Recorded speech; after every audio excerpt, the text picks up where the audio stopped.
И конечно, после 2 години најави, тука сме да се соочиме со новиот Ford Mondeo. Овој автомобил не е тајна дека беше пролонгиран на неговото лансирање поради повеќе причини.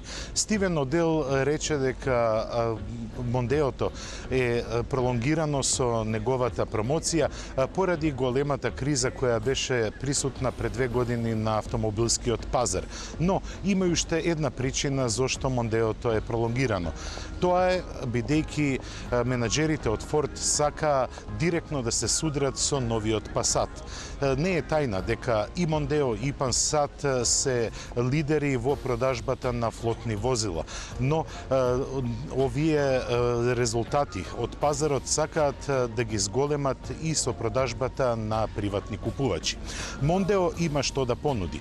Пред се, тоа е извонредно примамливиот дизајн кој зрачи со неговата убавина и складност, но и комплетно решените интериерни површини кои делуваат далеку поатрактивно и помладешки.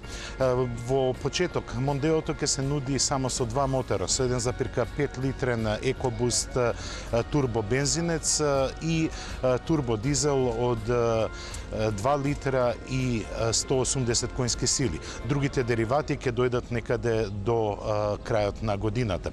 Во Македонија Мондео го очекуваме некаде во крајот на декември или почетокот на јануари. А до тогаш погледнете што се ќе донесе со себе во Македонија.